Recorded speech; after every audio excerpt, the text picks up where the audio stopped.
Hey there, welcome. This is the James Show, News Talk 820 WBAP, now on FM at 93.3. Well, let's get back into the show, because I'm married, happily so, but I love talking about these divorce topics. I have friends that have had to go through it. I have people who are co-workers or family friends or family members, and it kind of makes me, and if you're in a good marriage, it makes us appreciate our situation a little bit more, right? Like, everything's not perfect, but doing better than a lot of these other people. Well, I'm bringing Jennifer Hargrave back on. She's a family law attorney here in Dallas from Hargrave Law. There was a situation. I saw this on Reddit. I think you saw it too, because you made a post about it on social media. There was a guy who was, and welcome back to the show. So a guy recently divorced. He was making $240,000 a year and paying something like $2,400 a month in taxes or child support. However, he changed his job since he got shared custody. He didn't want to travel anymore, took a lesser job, only makes $100,000 a year. His child support payment then went down to $800 a month, and mom's mad. Right. Yeah. Understandably so. All of a sudden her child support has gone down. And I think one of the first things that people need to know and understand is that child support is always modifiable. So I've seen people negotiate deals for, big child support payments, and that just isn't the standard in Texas. So I think in this case, that was an out-of-state order. Our child support amounts would be very different in Texas, but we definitely do see situations where people will take a lower-paying job, and that will impact child support. The question that's really of concern is whether they are intending to do this to get a lower child support amount, or whether there are, valid factors that cause them to take a change in pay. If intent is there, does it matter?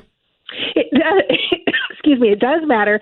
Intent is one of the things that needs to be proven, that you intended to take a lower paying job, but you don't have to prove that you did it for the purpose of, trying to pay less child support. But it does have to be something intentional. So, for example, if somebody is unemployed, if they're terminated involuntarily, the market changes and they don't have their job anymore, that's an element of intent will be missing in that situation. Well, how does it work? Because I've never been divorced or had to do child support. Is it like 10% of your gross pay, or is it like the first $200 out of $1,000? Or I don't know. How does that work? So it's calculated by a percentage according to guidelines that are published by the state of Texas. And so for one child, if it's just one child, you don't have any other children, it's 20% of your net resources up to $9,200 a month. So if you are netting, and that's a defined term, but if you're netting more than $9,200 a month, it doesn't matter. So your child support is pretty much going to be capped. There are, of course, exceptions to that. But for the most part, we know if somebody's earning about $150,000 a year, they're going to reach the guideline cap. If you have two children, it's 25%, three children, 30%. If you have children from another relationship, it'll lower it a little bit. So, yeah, it's a percentage. I have 4 kids. Am I worth more to my wife if she dumps me? I always say the key to a good marriage is to know that divorce is always a possibility. So, well, we did this trick because I used to be on a financial show, and we talked about money a lot, and the financial incentives for her to divorce me because she would qualify for Section 8 and food stamps and all kinds of public assistance. It was almost the same amount as keeping me. So I imagine if you throw in child support, that may tip the scales. It may tip the scales. That's right. Usually, the child support amount is not going to make up the benefits of having to do with your income, because with 4 children, it would be 35%. So yeah, well, child support checks never leave wet towels on the bathroom floor. That's right. So the other topic, and I saw you talk about this on your Facebook. By the way, you put up the best little short videos on Facebook. Y'all should follow her, Jennifer Hargrave. You were talking about the gray divorce. Now, I have seen reports on this for years and years, because there are some people in my orbit that have gone through a gray divorce. And what is your theory or observation on why people above 50 now are divorcing at a faster rate than younger people?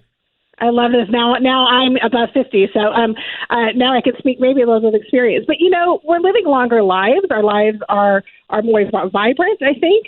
There's some medication to help extend certain pleasures in life. And So I think people are looking at the fact that, the marriage that they're in, they've been in for 30, 40 years.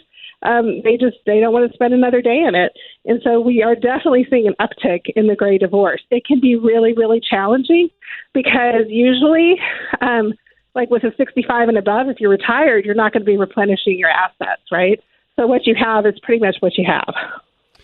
All right, so the divorce scene is a mess, but people just can't stop lining up to go through it. Here's my theory. There's a whole lot of people out there who just stayed together for the kids, and then once the kids are gone through college and they've started their own lives, boom, we're clocking a divorce. Where in years past there was a social stigma or something that was preventing a lot of that. But I think what we're seeing is, okay, we just stayed together for the kids. Now we can go ahead and divorce. That's right. I mean, and that's not uncommon. There are lots of reasons to do that. There are good reasons to do that, but because once you get a divorce, you're going to be dividing your time with your children. Usually when we get to teenage years, it's, usually okay, but I'm kidding.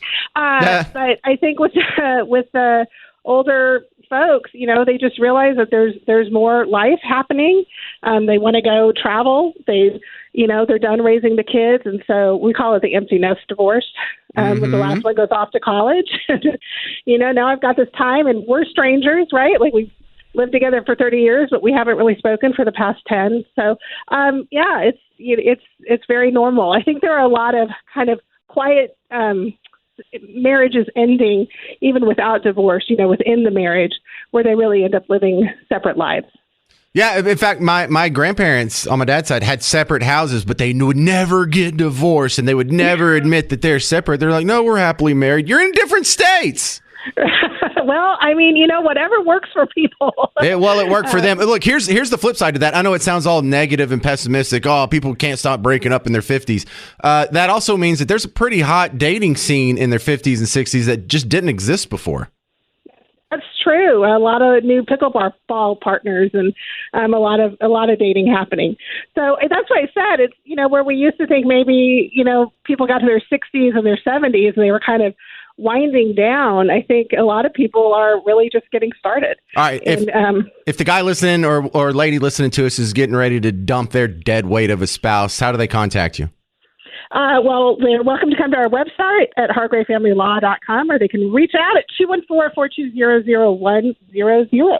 All right, Jennifer Hargrave, keeping us all updated on the divorce scene in DFW. Thank you. Thank you. All right, I'm sure you've seen a few of these. If you got some stories you'd like to share, 800-288-9227, 800-288-9227. This is The James Show, News Talk 820 WBAP, now on FM at 93.3.